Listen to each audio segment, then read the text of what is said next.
Welcome to MSP Voice, the weekly show for MSPs by MSPs. Brought to you by Choudhary, the #1 cross-platform cloud backup. Learn more at cloudberrylab.com. This is MSP Voice. Hello and welcome to MSP Voice. This is episode number 30, our first episode of the new year 2019. Hope 2019 is off to a good start for everyone. I have started it with a bit of a cold, if you can't tell. I'm sure it will be fine as I, take care of myself, but that's why I might sound a little bit different today. But anyway, welcome to 2019. Let's make it a great year. So first off, again, housekeeping, mspvoice.com is your source for all things MSP Voice. I posted last week that we are having another webinar coming up soon. January 15th is HIPAA for MSPs. So if you want to join this, go to mspvoice.com. Click on the post there and click the registration link. Get registered for that. Should be really good. If you do anything in the medical field, you have clients that need HIPAA compliance, check this out. So I think there's going to be some really good stuff with HIPAA for MSPs. So be sure to check that out. That being said, let's go ahead and move on to our best of Reddit. Got a couple of things here, and then our interview today is really interesting. It's a managed service provider who focuses on digital signage. So it's a little bit out of the ordinary, but still it's a managed service. So I think you'll find it really interesting on how they've decided to focus on digital signage and how successful they've been at it. So let's get into best of Reddit. So first up, we have pricing for Public Records Act requests. So essentially, we have an MSP who services municipal clients like cities and townships and those types of things. They get requests from the public for records, through Freedom of Information Act, those types of things. And these cities and municipalities, they ask the MSP to then find those records and provide them for them. So the MSP is essentially saying, should I charge for this? And because right now they're all you can eat, and they've been providing this information. They go through Office 365. They find what they're looking for, and then give them the information. But obviously it takes time, and they're wondering if they should bill for it. And what and how do they charge and those types of things. So the first post that's gotten the most upvotes is charge hourlies. Each one is different time request. Why are you afraid to charge your normal rate for normal support outside of your scope? So that's the best one. And then there's another longer answer here that I think hits home because compliance searches are not a function of IT service delivery. And that one sentence really says it all right there, right? It's, someone files a Freedom of Information Act, it should not go to IT to provide the records. Unfortunately, it usually does because only IT knows how to get to the information. But it really is a human resource function, or the clerk's office, those types of things. So, there's different ways that you can, maybe you set up an easy way for those departments to find the information themselves and not have to contract you. If you're dealing with these, cities and towns and those types of things, if they're your main source of income and your main clients, maybe you should look into, some records retrieval software, things that maybe you add into your services that then make it easy for them to fulfill these requests, and then you don't have to. So, that's kind of one aspect of it. Another aspect of it is, are there legal ramifications? If someone of the general public files a Freedom of Information Act request, the municipality gives them that information. Maybe the information is incomplete or it wasn't all there and it leads to some sort of lawsuit or something like that. Is the MSP on the hook then for not providing all the information because they were the one that fulfilled the request? That's a legal question. I don't know. It's a gray area, but definitely something to kind of consider. In terms of the liability. So, I think most people are kind of agree with that longer post, about, hey, it's really not IT service delivery that should be doing these things. Look into other systems or other ways of providing that information so that they can do it themselves and you're not then held liable for those requests. So that's that one. Next up is marketing and sales ideas. So we've got a poster here who's putting together strategy for the year. Hey, it's 2019. And he's got some good goals. His goal is 15 new clients by the end of the year. So not necessarily lofty. He's not looking to add 100 clients or those types of things. But he wants an average size of 30 computers, 1 server, those types of things. Doesn't have an industry focus, but there are a few he stays away from. He doesn't elaborate. So he has a plan, and he wants to focus on 100 prospects per month. So one week he wants to mail out 100 flyers, follow-up phone calls, with the goal of a meeting. Week 2, mail out 100 different flyers to the same groups. Week 2, follow up the call, send out more flyers. So there's a lot of direct mail going on here. Week 4, connect on LinkedIn, send a message, cold call visits, top 20 promising prospects. He's wondering if maybe he should increase the direct mail count to 200 or 300 to be more effective. So anyway, he's got a plan.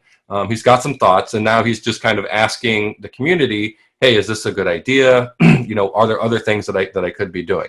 And now there is some back and forth in terms of if direct mail is a good way to go, because a lot of people just throw that stuff away. Some people say, hey, it's great. Others say, don't use it. It's a waste of time and waste of resources. So that's kind of one area. But then they also say, hey, focus on content on your website. Provide some useful content for these customers that they may want to view, and then keep that content refreshed and updated.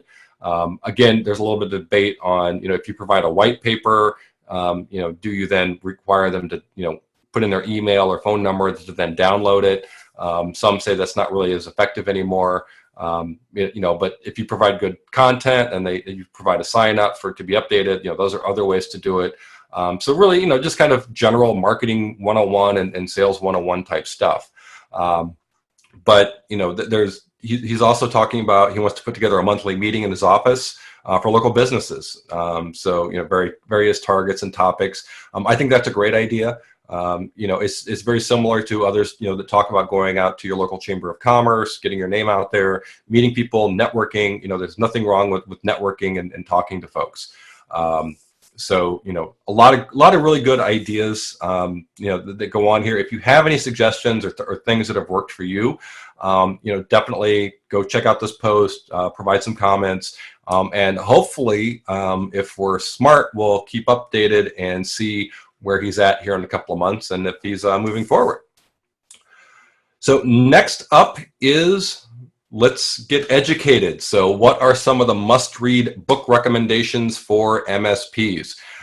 This is, kind of a typical, we see these types of posts every once in a while, but, it's always kind of interesting to revisit and take a look at, what others think has been useful for them to help them grow their MSP business. So, he references a post here that had a couple of books he recommended. So The Pumpkin Plan, A Simple Strategy to Growing a Remarkable Business in Any Field, and Fanatical Prospecting. He's asking, are there any other must-reads and those types of things? So the one here that's got a lot of upvotes is, I always see people recommending, read books regarding how to scale their business, how to build process, sales, blah, blah, blah. But rarely do I find anyone suggesting anyone read books that show them how to build a service or product that differentiates themselves in the market. And then he has some suggestions. So service design, thinking, doing, 10 types of innovation, and of course, Crossing the Chasm, a favorite of mine and some of the coworkers that I've had in the past. So, it's kind of like, it's not necessarily about, how do I sales market, but it's about how do you outthink the competition? How do you make yourself different than the rest so that people want to do business with you instead of everyone else? So that's some really great advice. And, there's some other posts that, there's some other links to other posts that talk about, books to read for MSPs. Some others talk about other books that they've read. So if you want to get an idea of what some of these books are, take a look at this post. It's in the show notes. And if you have a good one that you want to recommend, then jump in the thread and let them know. Next up is kind of a documentation question. So unfortunately, this MSP had a customer get hit with ransomware over the holidays. Terrible time to get hit with ransomware. But they got them back up and running. It looks like everything is okay, but now they kind of have to provide an incident report, or talk about the type, nature, possible causes, as well as steps that have been taken post restoration to prevent it from happening again. It's just asking for some similar documentation or documents they've created in order to get an idea of formatting and structure. So doesn't want anybody to write it for him. He just wants to say, hey, what types of things should I include, and is there a format structure? So the one here that's got the most upvotes, 26, it has a nice little bullet point list. So they said we create a post-incident report by default for major incidents, outages. Roughly, it has the following format. So there's findings with what happened. We concluded, or knockout on alert at. We concluded that blah blah blah. What's the impact? So because of the following services were offline, these following files were encrypted. To the business implies standstill production lines, etc. Solution, prevention, impact on GDPR. So that's a really good format. Those are all the kinds of things that you want to see. I would think as a customer in terms of okay, what happened? Obviously, fix the issue, get it fixed first, but now let's do a post-mortem and understand why did it happen, and let's make sure it doesn't happen in the future. So, so good advice here. If you have others that you want to point out to this poster, then definitely jump in and let him know. And finally, kind of a follow-up on a Reddit post that I talked about on episode 28 about Office Depot Tech Zone entering the market, the MSP market and targeting small businesses. I think this post is really interesting as a follow-up to that. That he says he's seen a few posts. He gives some insight on the Office Depot CompuCom MSP play. He was fairly high up in the organization, so he needs to keep it to a minimum due to NDA. But he gives us some insights. He said he didn't leave on bad terms, so he's not bashing an ex-employer. He resigned because he could see the writing on the wall that that maybe this isn't going to work out. So he talks about how they're kind of hitting the market. The sales process is a little bit chaotic, and those are kind of obvious. But he says, but the biggest issue is the text. So from bottom of the barrel text to all the way to top tone deafness, clients are leaving faster than they are picking them up. So from billing to delivery to just plain old not doing what they promised, it's a total, what he calls a soup sandwich, which if you think of what a soup sandwich is, it's kind of hard to eat. And it can be really messy. So basically what he's saying is, yes, they're out there. Yes, they're targeting. But if you have a customer leave you for this Office Depot Tech Zone, stay on good terms with the customer. Don't be on bad terms, because he says they're going to be back. He's like, don't worry, they will be back. Give them 3 to 6 months, and they'll be your customer again. So I think that's good, relevant advice. Now, of course, a bunch of people jump in on the comments. I'll leave you guys to read those if you want to. But I thought it was a good follow up, because when I saw this, I'm like, hey. Talked about that a little bit ago in terms of Office Depot entering the space. So, let's do a follow-up here from someone from the inside. So that's the best of Reddit this year. So again, Happy New Year 2019, kicking it off. And now we have Omer Choudhary from IQ Interactive, digital signage, really interesting. Love what they're doing up there. So I hope you enjoy and have a Happy New Year. I am pleased today to be joined by Omer Choudhary from IQ Interactive. Omer, why don't you tell us a little bit about yourself? Hi, good afternoon, everyone. My name is Omer Choudhary, president of IQ Interactive. I founded the business about 10 years ago. Have a background in IT, grew up in IT, got my first Microsoft certification when I was 19. And fell in love with IT, and when I was able to, decided to go on my own and start IQ Interactive. Great. Now, I know IQ Interactive is, you consider yourself obviously IT service provider, managed service provider, but you're a little bit different than maybe fixing people's computers, because you focus on digital signage and point of sales. Is that correct? Correct. So, tell me a little bit about that. So, we're doing managed services, but specifically in the realm of digital signage solutions and point of sale. So, what that basically means is right nowadays you're seeing a lot of digital billboards all over the place. You're seeing in the airport screens. So these are all devices that need to be managed in the sense that need to have content management application running on there. And so we not only manage the physical devices and the infrastructure, but we also offer managed services on the actual content management applications that support the clients to be able to push the notifications to the digital signage displays or billboards. Okay, yeah, so it's pretty much full service. It's not just the actual device, but also help with the content and make sure that that's all able to be pushed out as well. Okay. Cool. Now, I know it's kind of what kind of businesses are typically use the digital digital signage? I mean, I know I've seen it everywhere, but are there certain businesses that you interact with more than others? Yeah, so it's cross vertical. That's the beauty with this specific industry is that there's any organization that has a need to communicate a message across, whether to be internal, employee focused, or external to the customer focused, is a potential client. So we work with any industry, so from healthcare all the way to oil and gas to retail. So it's a wide variety of markets that we get to engage with this technology. Okay, great. And you said you had kind of you started in IT and a little bit young. Did you have kind of a career in IT, like at a company, as an IT person Yeah, before doing this? exactly. So after I got my certification, I went and got my computer sciences degree at University of Alberta, and then I worked for Dell Canada. I worked with IBM, and then from there, was at the peak of my career when I just got bored. It wasn't challenging, and I wanted to really do something, and figured I should do something that I'm good at, and then that's where IQ Interactive was born. Okay, great. And now, do you have any different types, because you're focusing on digital, interactive and those types of things? Any special software that you have to use, or that you've developed, or that you deploy Exactly. to help manage this?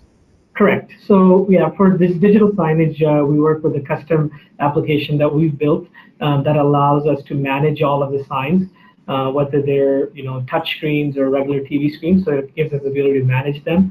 So yeah, it requires a custom software application to do that. Okay. Now, does that include the monitoring of the systems as well, to make sure that they're online and all those types of things? So that we have our built-in remote monitoring of the devices, but we also integrate with RMM solutions that are out there, where sometimes our client infrastructure teams have their own solutions, or if they're managing multiple devices or multiple different, and we don't force them to use our solution. So a lot of the other ones that are out there to manage and monitor those devices. Okay, and let's say I'm an MSP. I don't, digital signage and things like that is not my forte, but my customer wants some of that. Do you have other MSPs kind of contract you out to provide that for them? Correct. So we partner up with a lot of MSPs. At the end of the day, our focus is on our software, right? When we work with a lot of the MSPs, we tend to hand off all of the management services off to them for all of it, because a lot of times these devices, there's sometimes 50 to 100 plus devices that need to be managed. Wow. So, we want to do what we're good at, which is our software application. So we work with the MSPs. They source out the hardware if they want. They can then manage all of the infrastructure, and then we manage only all our software side. So it works out a really nice arrangement, because MSPs love it. They get an opportunity to get into a client, and it's a win-win for us because we get our application. Yeah. Okay, great. And then, obviously advertising, that's what you're enabling your customers to do. But for yourselves, how do you kind of get the word out there that, hey, this is IQ Interactive and this is what we do and how we help you? Yeah, that's a good question. I mean, marketing is a key factor, but I'd like to say for anyone that's starting out, sometimes you don't have a big budget, right? Mm-hmm. So kind of the angle I took was, just old-fashioned hustling, right? Where I was hitting the phone, picking up the phone, talking to people, just Mm-hmm. being at different industry events, whether it be trade shows, marketing shows, and certain events where they might not even be centered towards IT or our field, but you'd be surprised as to how many times when you go into those niche events that have nothing to do with your industry, that Mm-hmm. you find contacts that are looking for the service that you're offering. So I did a lot of that, boots on the ground when I first started, but now we're in our 10th year in. We have a really strong SEO, search Okay. engine optimization, and search engine marketing campaign where we do videos, we do keyword marketing, so Mm-hmm. that it can rank us higher on Google to bring that in. So one of the other unique ways we do a lot of our marketing, and we've been getting a lot of success, is we do testimonial videos. Uh, Okay. we'll go into our client and we'll ask them to do a video for us where they're talking about not only their business but how our services impacted their business. And Mm-hmm. I think that's the most powerful tool when you go into any presentation, and the first thing you do is you lead with that video testimonial. Yeah. Like it answers about half of the objections that the customer has. Yeah, that's great. Video testimonials, I know they're awesome. Not everyone has the capability to kind of do them. But even just a written testimonial from a customer, those types of things, it's definitely help from a marketing perspective. Yeah, and you build up to that, right? I mean, Mm-hmm. like I said, when we first started, we didn't have the capability to do that. So you build on, you do written testimonials. You never kind of try to jump, so you kind of stage your way up, Yeah. and that's the way you find the most success, and you learn from it too. And then Mm-hmm. by the time that you're a matured business, you then have the capability to go and hire these services. Okay, great. So, obviously you came from a corporate career, and you're now in services. What is kind of the greatest part about being in services? I mean, the biggest thing that excites me about it is that there's always, a requirement for something that is innovative Hmm. in the field. And as long as you can show your customer base that you can deliver new ways to bring efficiencies into their business, you'll be fine. And that's what I love. That's what drives my passion and gets me excited is that, almost every other month, there's something new I can actually go to my client. Yeah, I imagine it's kind of there's probably a lot of interesting changes in technology and delivery mechanisms and those types of things in your area of expertise. What are some of the worst things about though being in services and managing these things?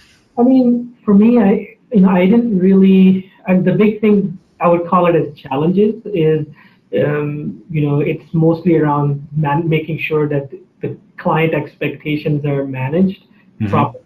I wouldn't say it's the worst part. It's just a challenge. Nothing is worse. I think it's just a challenge, and you learn from it. And like I said, as we were growing up in this field, we want to do anything for the customer, right? Yeah. This, we can that, but really quickly scope can start increasing. So you have to manage them, and I learned that after a lot of expensive mistakes Yeah. that you have to be on point on that.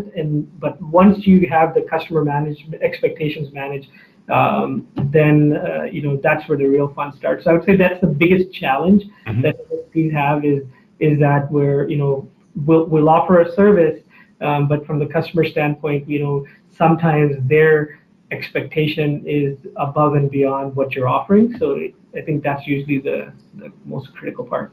Yeah, and there's the old saying, under promise and over deliver, right? uh, so if you talking to someone who's just getting started in services, or maybe thinks they want to get started, obviously you have found a particular, I don't want to say niche, but an expertise in the area that you do. What kind of advice do you have for someone who's just getting started? I look back at, when I started out and some of the mistakes that I made Yeah. starting out, and, hopefully someone can, use that to kind of avoid those pitfalls.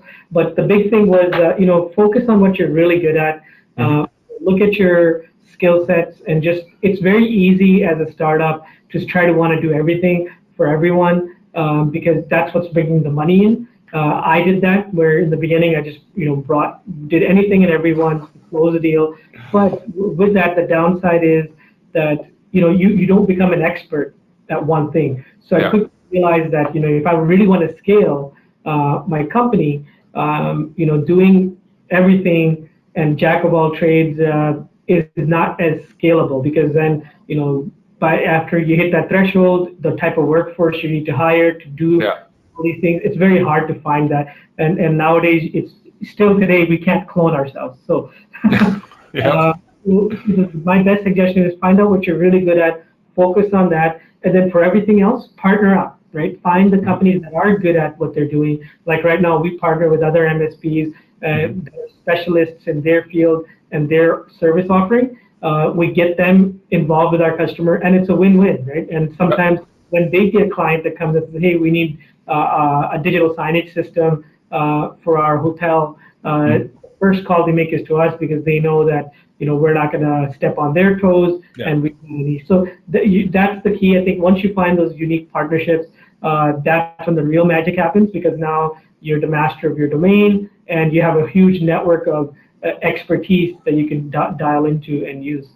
Yeah, and I know one of the things you said too, and obviously this is not something that everyone can do, but you guys have your own custom software that you developed for your digital signage platform.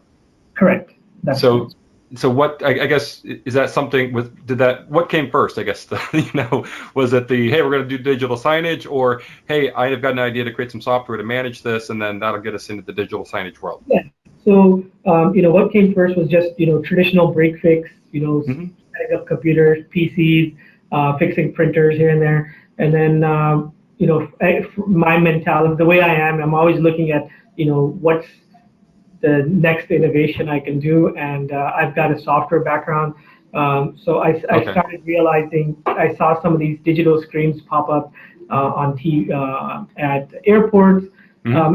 How the backstory from when I started is, a customer came to me and said, hey, Omar, can you make my TV screen display my price lists on my TV screen? I said, sure, PowerPoint. So I set it up on PowerPoint. I did it. It worked great, but and then I realized that that's just it's not a scalable again solution. So Yeah. then we ended up building our own CMS that allowed us to manage a big network of displays, and Cool. it went from there. Yeah. Cool. So, going back thinking about technologies, because you're excited about new technologies, what technology are you most excited about today? Like, whether it's consumer or related to your field of business, just something that you're excited about that's on the near horizon. Well, yeah, I mean, what's really exciting me right now is all the automation technology that's out there that is automating a lot of business processes. Hmm. So whether that be in IT, manufacturing, any industry, the automation piece is really what I think is going to be. It's already started, but that's the next forte for a lot of our MSPs or people in our fields is looking into those technologies. One of specifically is around facial recognition. You Okay. know, uh, for example, there's traditional access control solutions. When you go into any office building, you Hmm. tap a card and you can get in. But if you think about it, that's not really secure, because I can just hand my card to anyone and Yeah. they come to the building. And I would say about there's stats that point to that there's about 30% of the attacks that are happening on infrastructure is happening from inside your facility, Hmm. right? So now seeing this new technology around facial recognition, biometrics to use blockchain to use access control, and eliminating that prox card, I really find that to be fascinating. I think that that is going to be the new way how people authenticate, not only to get into a building but to devices. Okay, great. So that's what you're excited about. What are you worried about? in a world of facial recognition. Well, yeah, hey, yeah, look at facial recognition. I mean, the biggest worry there is privacy. People are always worried, that, we want to scan our face into something. And the reality is right now, our face is everywhere with social Yeah. media. Our pictures are online. It's just a matter of adoption where, we're gonna, just like how other technologies we've adopted, I think facial recognition will eventually get to that point. We're already using it to unlock our phones. Yeah. So imagine walking up to the car and sitting in your car, or getting into a self-driving car that detects you and your ID, and you get in. So the biggest problem with that right now is just the adoption side, where it's the privacy concerns, where Yeah. people will have to, with technology companies are going to have to figure that out. But yeah, that's my biggest worry on Yeah. that. Some aren't doing a very good job of that right now, are they? The technology companies. Yeah. Figuring that out. So, okay. We're up to the fun part. It's the rapid fire round. So it's easy. 6 questions. Just quick answer. Don't need to explain it. Are you ready? I'm ready. Okay. First up, Apple or Android? Android, Okay. Mac, Linux, or Windows? Linux, Cool. Amazon, Azure, or something else? Azure, Okay. I don't know how much you do backups, but local backups or cloud or both. both. Okay. And should you always virtualize? Yes or no? Yes. Okay. And going back to before you started focusing on digital signage, which is worse, printer support or vendor cold calls? Printer support. Okay.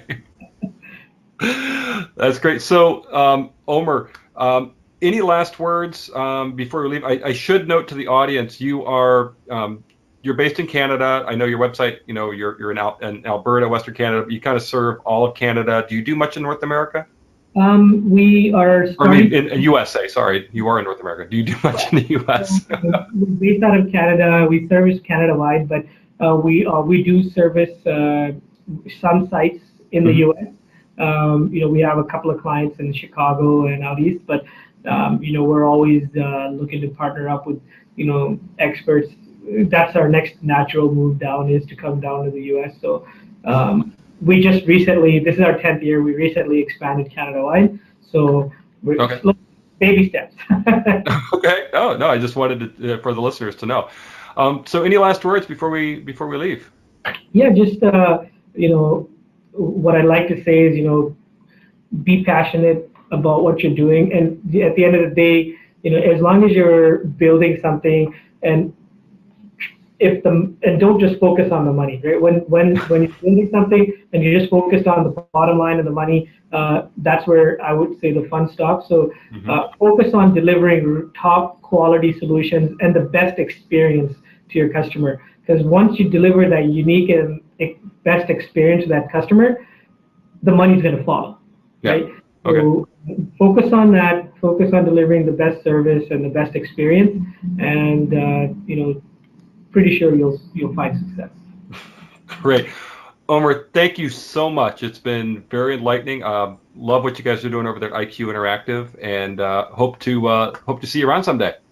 Thank you very much for your time, and thank you for your listeners for being here with us. All right, great. Thanks a lot. Thank you. Take care. Bye.